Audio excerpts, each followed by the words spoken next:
Good morning. It is Monday, April 1st, 2024. It's 10:20 a.m. on the East Coast. Change of plan today. I'm not at my office. I'm at my apartment. Backdrop's a lot different. I don't really have a home office set up.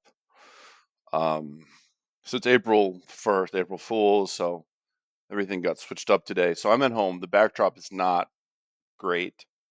So instead of looking at my living room setup, I'm gonna just take myself off webcam for the rest of of this week's video. No need to see my face. It's all good. Still here.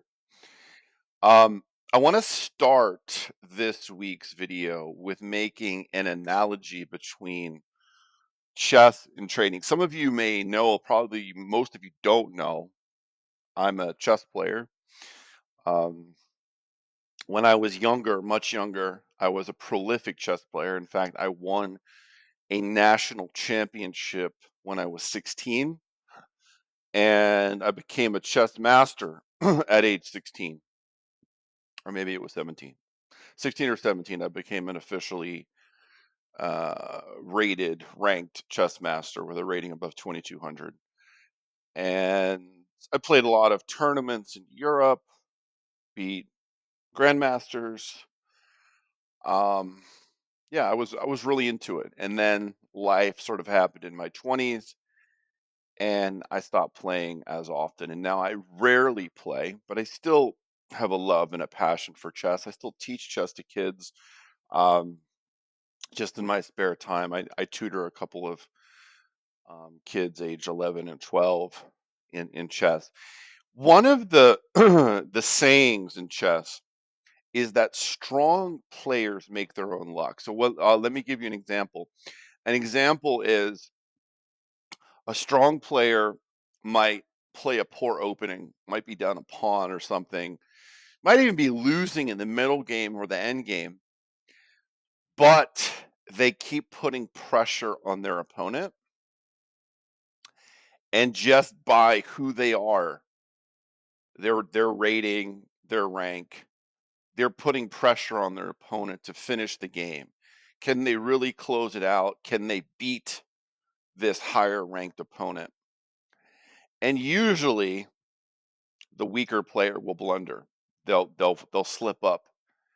And I've done this before. I actually had a situation, when I was 17, I was playing a grandmaster in the first board, final game, round 5, board 1 for tournament champion at a tournament in Tennessee. And this was back in the 90s. So like the first prize was like $600. $600 in 1996 was like all the money in the world to me. Okay. So this was a lot of pressure for me. And I was beating this guy. I was up a night against the grandmaster. So I'm a 22, I don't know what I was, 2230 player at the time. 2230 player up a night in the end game. You're going to win 99 out of 100 times. I mean, it's unthinkable for a master to lose that. Well, I blundered. I blundered and I lost the game. And it was devastating for me. But he was a grandmaster. He kept putting the pressure on me and eventually I cracked. Just the pressure of winning and all of just I'm going to be the tournament champion. I'm going to get this money. I'm going to get the rating points. It was a lot of pressure and I lost sight of what was in front of me. So strong players make their own luck and it's the same in trading. Strong traders make their own luck. They put themselves in better situations and they don't put themselves in vulnerable situations, or at least not often. So, we're going to talk a little bit more, break down a little bit more of what I mean by that. But it's knowing when to say pass. This is not a good trade setup.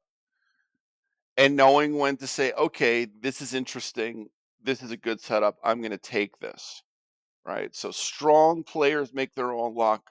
Strong traders make their own luck. They put themselves in good positions, in good situations where they can get lucky.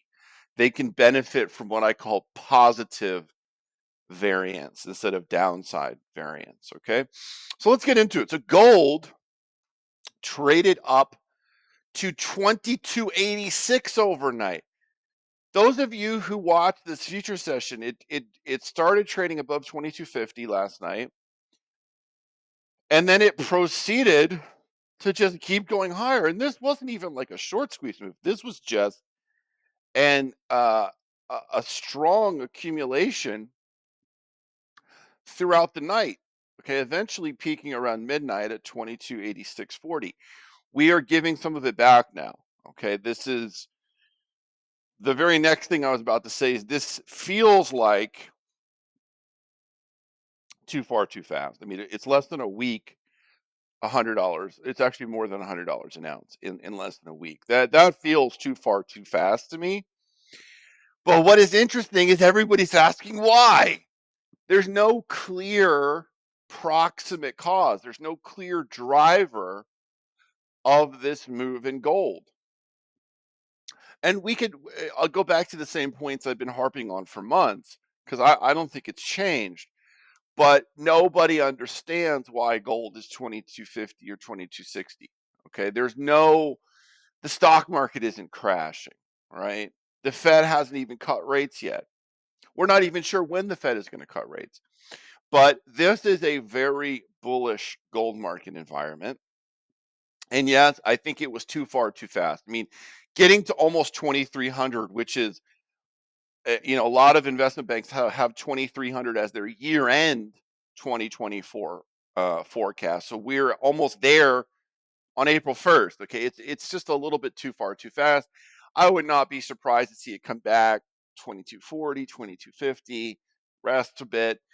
Um, yeah, I don't. There was no clear. People say Japanese yen. I think just people were making up things. The yen was pretty stable last night. Okay, JGB yields, whatever. You can just make up your narrative. Uh, there's gold buying going on. It is not necessarily in the West. It's not necessarily in London or New York or Chicago. Okay, there is gold buying coming from across the world. Okay, China and India. Um, but yeah, I do think this was too far too fast. And in the next breath, this is a gold bull market, though. So we're going to have these moves. We're going to have $100 up moves and then $50, $60 down moves to correct those spikes higher. So I think the number one driver for gold in my mind, I mean, it's a close race, between de-dollarization and bipolar world. Um, and the U.S. fiscal situation, but I think the U.S. fiscal situation has to take precedence. Just the amount of T-bill issuance from the Treasury in the last 12 months. I mean, this is parabolic. Okay, this is parabolic. So they are stuffing all the U.S. debt at the front end of the curve in short-term paper, 3-month bills, 6-month, 12-month, right?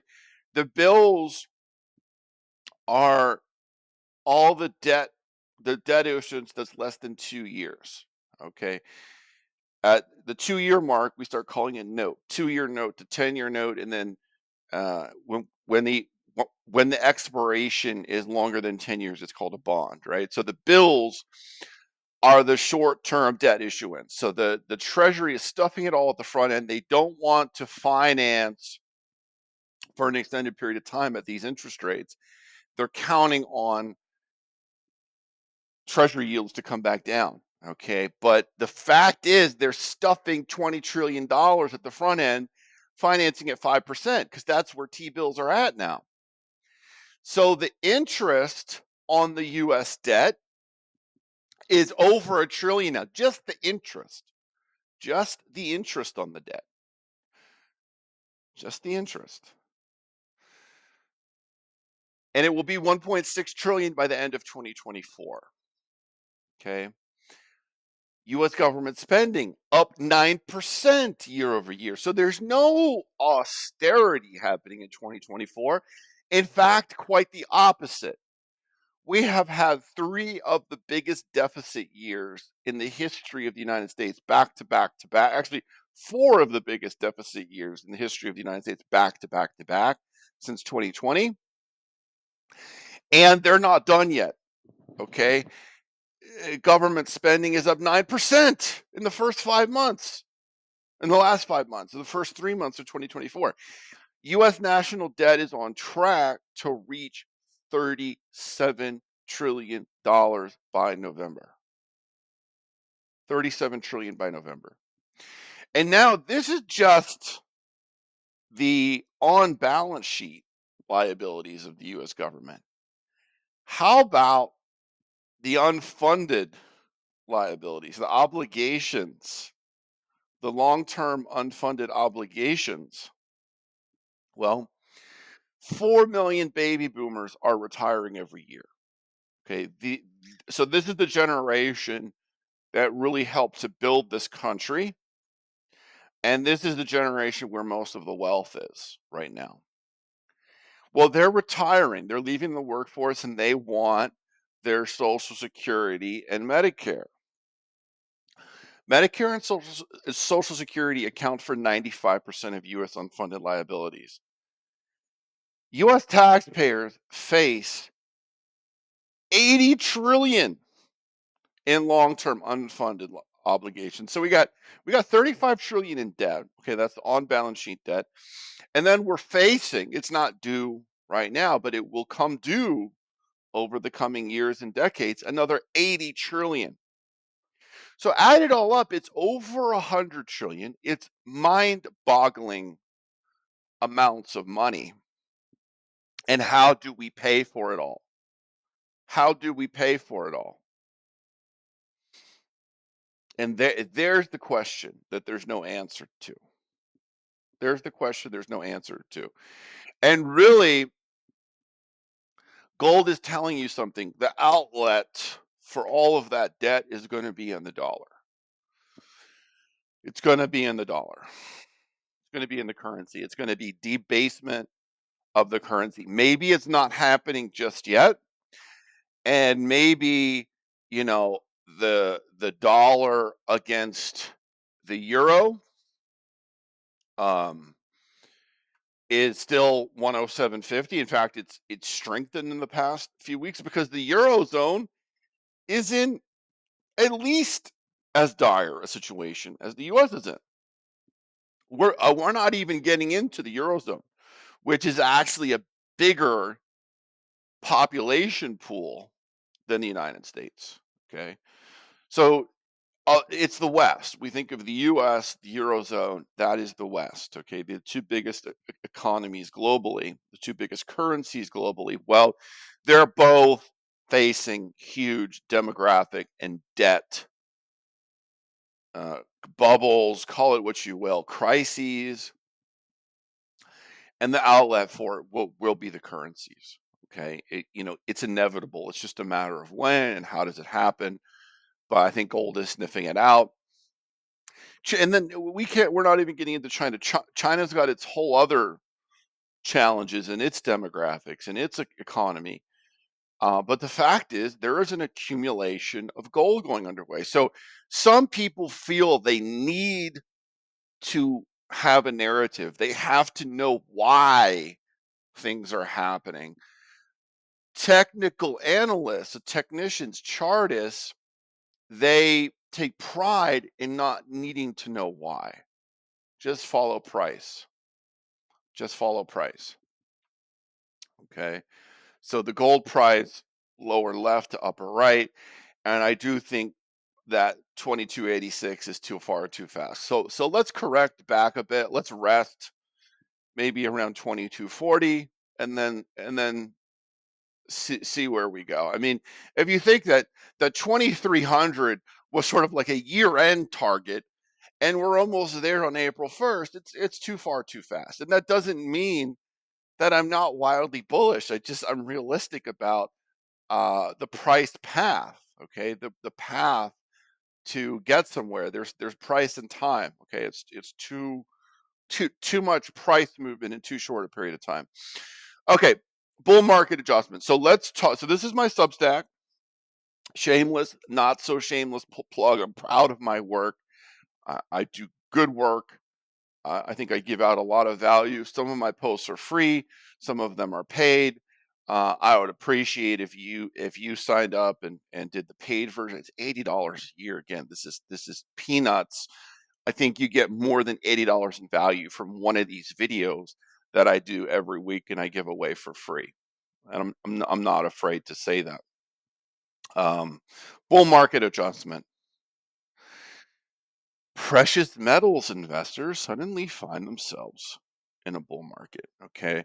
So just stating what is self evident, ending last week at a new all time high, a new monthly, quarterly, weekly all time high. The second all time high weekly close in the last month. Um, and mining stocks are finally getting into the game. Okay. We're finally getting into the game. And we can just look around um, at some different charts and we can see all these breakouts. Okay, so you can just go through the sector and count the number of stocks making new 52-week highs, new multi-month highs, and you can easily deduce that we're early in a bull market. But one of the biggest mistakes I have witnessed, and this happens all the time, well, not all the time because gold is not always breaking out, but in past bull market phases, so let's say 2020, 2016, gold has its move, whatever it is, 20% in a couple of months. The miners really start to catch a bit, excitement starts to build. And then I get these people asking me, which gold miner should I buy? Okay, they want stock picks, they want symbols, they want me to dumb it down for them. They don't want to do any work, they just want to buy a symbol because somebody told them, right? So that's mistake number one. Don't do it. Do your own research. Maybe I'll give you some ideas, some food for thought, some things for you to think about more deeply, for some things for you to do more research on yourself. Um, but don't just be lazy, okay? Do your own work. Think about your own position sizing and risk management. What's your objective? And that really gets to the crux of it. So if you just chase into a stock because of your fear of missing out on a sector move, then you're lacking discipline in terms of risk management. Where is your stop loss? Where are you wrong on this trade? How much are you actually willing to lose? Because usually when people chase something due to FOMO, they don't even think about the downside, right? They're just buying it, it's going to go up. They don't think about the downside, and that is a capital killer. So that those are huge mistakes from a trading mindset, trading psychology standpoint. Just don't do it. Okay. Just like I said here, I think we're going to get a little pullback here. I think it was too far too fast, right? Buying gold stocks at the open today was not a prudent move. If you think about um, some of the moves we've had in the last few trading sessions, there's some big gains. Wait for the trades to come to you. Wait for the trades to come to you. I guarantee you there will always be another opportunity. In fact, I will assure you there'll be more opportunities tomorrow and the day after. It's simply up to you to find them. So you don't just FOMO chase into a gold mining stock because you're seeing that gold has gone up a lot. That is dumb. That is dumb. Do your research, make your list of the stocks that you want to buy and the price levels you want to buy them at and how much you're willing to risk on each one. Okay. That is really important. Doing your work and sizing your trades right for you. Only you know you. Only you know your risk tolerance, your account size, your income level, your time frames. Only you know you. Um, yeah, and even like so. So this is this article is multifaceted because I'm telling the reader not to FOMO. Don't just blindly chase it because it's a bull market. But then on the other hand, I'm saying I think that gold miners are early in a bull market move. Okay. But that doesn't mean that you should just blindly chase them because I think it's early. You still need to wait for them to set up for you. All right. If I'm in Newmont at 33 and it's 36 today, that doesn't mean that you should just buy it at 36. I got in at 33, right? Um, but it does the fact that we're not even above the end of 2023 highs in the gold miners. I mean, gold is 2250. Gold was, what was gold here? 2080 or something. So gold is much higher than it was at the end of 2023, and the gold miners are not even back there, right? I believe that we are still early in this move. And I laid out 5 of the best stocks, the strongest stocks in the gold and silver mining sector, okay? Some of them are mega caps like Freeport, and some of them are technically still small caps like Silvercrest. But just because it's a small cap in the broader stock market definition of a small cap doesn't mean it's a small cap in the mining sector. The mining sector is the lowest valuation, most beleaguered sector of the market. So a 600 or $800 million market cap company in the mining sector is more like a mid cap.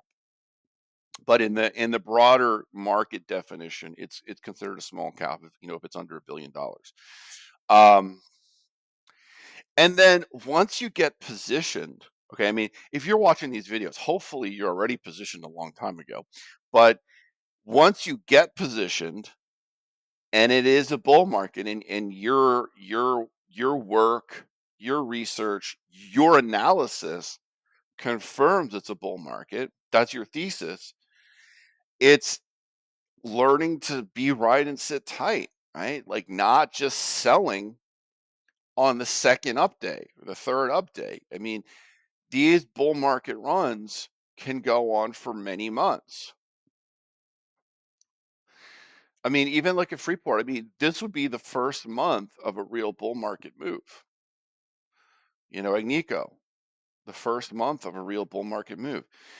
Even in some of the shorter bull markets like 2020, you still got 4 months. You still got 4 or 5 months. So even if it's only a 4 month bull market, you still got 3 more months to go, right? Um, so the bull market adjustment is riding the bull and resisting the temptation to cash in too early. All right. So that's my Substack, Goldfinger Capital. Please subscribe, check it out. Um, broader market commentary. So my broader market commentary is that I don't really have a broader market commentary. Just generally speaking, I look at the S&P chart and I think it's one of the most uninteresting things in the history of the world. And this is coming from a guy who trades S&P futures on a regular basis. Like there have been months in the last year where I have traded E-mini S&Ps every single trading day. Not recently though. I find it very uninteresting and I find the edge, the potential edge to be very small. Yeah, it's an uptrend, so just buy and hold it. Just put it in your 401k. I don't really have much broader market commentary other than it's a bull market and it's an extremely boring bull market. Um, uranium looks like it completed the correction and it's breaking higher again this morning, or trying to at least. Energy continues to be super strong, has OIH. If there's a second sector behind gold that I really like, it's energy. And I mean oil. I like this hash chart. I think, this is a very bullish chart. I like OIH. I've talked about this before. I missed this trade. I've been waiting for a pullback. It hasn't pulled back. So be it. Yields are starting to creep up. Look at that. If this was a stock chart, I would be a buyer of it. Kind of have like a little head and shoulders bottom forming. You got your neckline at 435. Yields could be a problem. If we think about this looming fiscal crisis in the US, and we think about this stuffing all of this debt issuance at the front end, yields could definitely, you can make a case for yields to go higher from here. Okay. And the economy seems to be hanging in there. It seems to be hanging in there. But again, I don't really have a broader market take of any value. So we're just going to skip it. Let's talk M&A in the gold mining sector. So we're continuing to see M&A across the gold mining sector. It is steadily taking place, slowly taking place. We had Alamos acquiring Argonaut. This was like a no-brainer deal for a number of reasons. Lots of synergies between assets in these companies, and Alamos got a steal of a price on this deal, okay? Because Argonaut has had a lot of operational ramp-up issues um, in Ontario, and they just managed to bottom ticket. Okay. So we're seeing a lot of these take under bottom tick transactions in the gold mining sector. Again, I think that is bullish. The fact that the corporates are seeing compelling value across the sector, and the number of names, the number of companies are starting to dwindle. That money gets recycled. That is bullish overall for the sector. So bravo on Alamos for making this acquisition. Their stock was up 7% on the news. It's pulling back a bit this morning, but overall, I think that Alamos is one of the higher quality gold producers you can own. I am gold. So let me type it in here, pull up the news. IAG, um, they announced that the first gold pour at Cote Lake has happened. Here's the news release.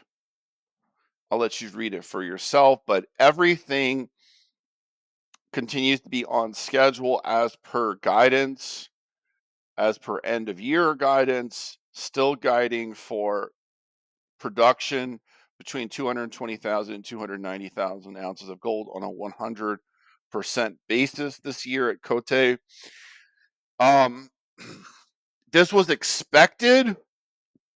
But in the gold mining sector, when things go according to plan, that is really an upside surprise because so often there are mishaps. IM Gold is up 6.76% today. Um, my take on this, I've been pounding the table on this one for many months. We were bullish on it at 230 a share. Take some profits, take some more profits. This has been a really good move, and it has added about 500 million in market cap in the last couple of months. Take some profits off the table. Okay. I love it when a plan comes together. The plan has come together, and I am gold. And up here at 360 a share, ring the register. Okay. Um, where's MindMed? Okay, I didn't put this in here. Oh, I missed a couple bullet points. Okay. Oh well. This morning just a little off. I think it's because it's April 1st. Um, I didn't even introduce myself. Oops. Come on. Um, but I will do it now. Okay. My name is Rob Sin at CEO Technician on X, at Goldfinger on CEO.ca, and at Goldfinger Capital on YouTube and Substack. Thank you very much for tuning in today. And let's just talk a little bit about medical psychedelics. So, MindMed, look at the short interest on this bad boy. That's one of the higher levels of short interest in the entire stock market. okay, in the entire stock market. That's a lot. That's a lot of shares sold short. So the total free trading float, so actually what's out there on the market to trade, is about 27 million shares. There are nearly 6 million shares sold short. So that's how you get that short interest number. The total shares outstanding include some shares that are not fully vested. I don't know all the details on those 14 million shares, but they're not part of the free trading float. So what are the shorts thinking here? Well, the stock has had a big rise. It's an it's a clinical stage biotech company. I don't know their entire short thesis, but I would make up it has something to do with the fact the company's going to have to raise more money for phase 3, right? There's 3 phases: phase 1, phase 2, phase 3. So their MM120 for anxiety has completed phase 2 successfully, and it'll be moving to phase 3 in Q3 of this year. So perhaps there is some thinking that there has to be a financing here in the next couple of months, and the financing will be negative for the share price. Okay, that could be part of it. Um, but also maybe there is just a short squeeze going on here. Okay, and sometimes shorts can get squeezed and they can be extremely stubborn. And just looking at the chart, the way it's consolidated, just purely on a chart basis, this is not a chart I would want to be short. Okay, it's a very strong uptrend. It's consolidating in a healthy way. When it did the little blow off move in early March on the phase 2 results, it pulled back and corrected, and it continues to consolidate. So while the medical psychedelic sector has had a pretty rough last month, we've seen a lot of uh, downward share price movement, like in Compass Pathways from 12 to 8. Um, I like this MindMed setup from the long side.